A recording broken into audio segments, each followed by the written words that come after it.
How quickly can the U.S. economy bounce back? That depends on the virus. New York a month ago, the big question about the economy was, will we have a recession? How quaint it seems now. That was before airlines canceled thousands of flights, sports leagues paused their seasons, and restaurants and retailers shut their doors. Schools and daycares hadn't closed down, and social interaction was not yet limited to 6-foot distances in Zoom conference calls. Now, Americans are holed up inside their homes, and millions have filed for unemployment benefits. So the question is no longer will we have a recession, but how deep will it be? And how quickly will the economy recover? You'll hear economists throw around phrases like V-shape, L-shape and U-shape to describe the range of possibilities. V-shape. The hope is that, given trillions of dollars in government aid, the economy will be able to flip a switch just as quickly as it shut down. Once the spread of the virus slows, businesses will be able to open their doors, people will return to work, and the economy will make a speedy recovery. That's what economists call a V-shaped recession, and some think it's possible, now that the Federal Reserve and Congress have committed trillions of dollars to rescuing the economy. But that scenario largely depends on the virus. Infographic 1,585,704,885,024. Background.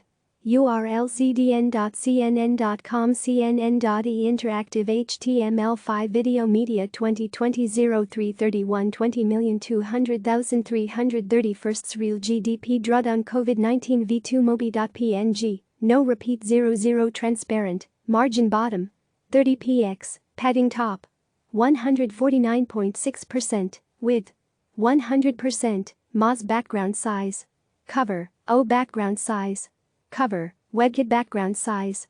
Cover, background size. Cover, add media, min width. 640px. M infographic 1,585,704,885,024. Background image. URL cdn.cnn.com cnn.e Interactive HTML5 Video Media 2020 0331 20,200,330 Real GDP Drawdown COVID-19 V2XL.png Padding top 77.948717948717996% Add media min width 1120px. M infographic 1,585,704,885,024. Background image. URL cdn.cnn.com cnn.e Interactive HTML5 Video Media 2020 0331 20,200,330 Real GDP Drawdown COVID-19 V2XL.png Padding top 77.948717948717996%. Morgan Stanley economists are predicting a sharp economic decline, followed by a quick bounce back. They forecast U.S. gross domestic product will contract at an annual pace of 30% in the second quarter, far deeper than any other quarterly decline on record. But after that, they think GDP will grow at a 29% annualized pace from July through September. As severe as that sounds, that's actually an optimistic forecast because no one knows how long it will take the United States to contain the coronavirus pandemic and relax social distancing measures. Morgan Stanley's prediction assumes the outbreak peaks in April or early May and businesses reopen shortly afterward. L-shape. The worst-case scenario is that the virus is not contained, social distancing measures remain in place into the summer, and businesses and consumers will take years to get back up to speed. In that case, the economic recovery could be L-shaped. That's what happened after the Great Recession. Economic activity took 4 years to return to its pre-recession peak. Even then, a majority of Americans still didn't feel they had recovered. The Great Depression, which began in 1929, was even more severe and was followed by a painfully slow recovery lasting through World War II. Those L-shaped recoveries look more like a hockey stick with a long tail. No one wants an L-shaped recovery, and so far, most economists are not predicting this outcome. U-shape. There's also an in-between scenario. It's the U-shaped recession, and it might be the most likely one today. A U-shaped recession is like a bathtub, Simon Johnson, former chief economist for the International Monetary Fund, once explained. You go in. You stay in. The sides are slippery. You know, maybe there's some bumpy stuff in the bottom, but you don't come out of the bathtub for a long time, he told PBS in 2009. In other words, the economy contracts, remains subdued for a while, and then climbs back. This is a plausible outcome following the coronavirus pandemic for a few reasons. Businesses, even with government aid, will be grappling with heightened uncertainty about the future.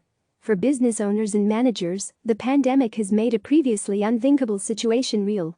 Now that they've lived through a scenario where businesses are suddenly shut down en masse throughout the country, that shock could damage their investments and change behavior in the future, making some spend more conservatively.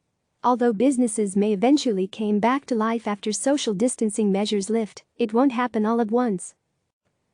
As for consumer spending, the largest contributor to U.S. economic activity, that too is unlikely to bounce back immediately. Part of that is due to a decline in incomes, especially for workers who have been furloughed or laid off. But there's a psychological impact, too, said Elena Duggar, chair of Moody's Macroeconomic Board. The coronavirus pandemic has already disrupted human behavior in dramatic ways, ranging from social distancing to panic buying toilet paper. Consumers will probably be wary of making big purchases even when the economy begins to come back to life. They're unlikely to suddenly return to their pre-coronavirus levels of spending, Duggar said. Finally, spending that would have taken place in the second quarter isn't necessarily going to be made up later in the year. Travelers whose spring break trips were cancelled are probably not going to take 2 summer vacations. Consumers are not going to eat double the meals at restaurants or go to twice as many movies later in the year simply because they missed out on those things in the spring. There's going to be a significant part of economic activity that will be lost permanently, Duggar said. Nevertheless, businesses and consumers will eventually recover and could do so more quickly than they did after the Great Recession, Duggar said. Hence her U-shaped forecast. Uncertainty and unknowns. All of this, though the shape of the recession and its duration is highly uncertain. And it depends on one big unknown: the course of the virus. In a recent report, McKinsey consultants and economists from Oxford Economics laid out 9 different economic scenarios. In one of the rosier outcomes, in which the virus is successfully controlled and economic restrictions are lifted after 2 to 3 months, economic activity falls 8% in the first half of the year, but then rebounds to its pre-pandemic level by the end of 2020. However, if the virus is not contained within the second quarter and social distancing measures continue into the summer, McKinsey expects GDP could take more than 2 years to climb back up to its pre-coronavirus level. If we're in a situation where we have a third of the workforce not able to go to the work through the summer, you're going to see a lot of bankruptcies. You're going to see a lot of corporate debt defaults. The longer this goes on, the more permanent the damage to businesses and individuals, said Susan Lund, a McKinsey partner and one of the co-authors of the report. What it depends on, first of all, is how quickly we can control the virus. Click subscribe to receive the latest news.